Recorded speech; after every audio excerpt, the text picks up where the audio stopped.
भावानो, तुम्ही 31 डिसेंबर कशा प्रकारे साजरे करणार आणि तुमचं काय नियोजन? आमचं नियोजन काय नाही. आम्ही 31 डिसेंबरला साजरं करत नाही. 31 डिसेंबर आम्ही गुढीपाडव्याला साजरं करतो नवीन वर्ष. नवीन वर्ष. तर तुमचं काय नियोजन आहे? आमचंही काय नाही नियोजन. आम्ही गुढीपाडव्याला नवीन वर्ष झालं. सगळी गुढीपाडव्याला नवीन वर्षाला साजरे करताय. आता जे 31 डिसेंबर सगळीकडे हवा सुरू आहे, तर आपली भारतीय संस्कृती आणि आपला हिंदू धर्म एवढा महान आहे की 31 डिसेंबर हे ख्रिश्चनांचा आहे. म्हणजे आता 2025 आणि 2026 वर्षापूर्वी 31 डिसेंबर साजरा करतात. पण आपली भारतीय संस्कृती एवढी मोठी महान आहे की आपली हजारो लाखो वर्ष झाली.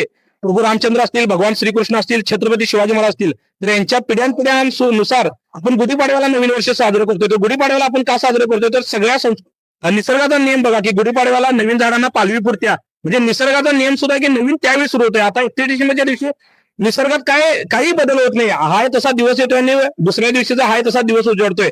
काही लोक दारू पिऊन गटारीत पडतात आणि त्यांचं 1 जानेवारी नवीन वर्ष गटारीतनं सुरुवात होतोय.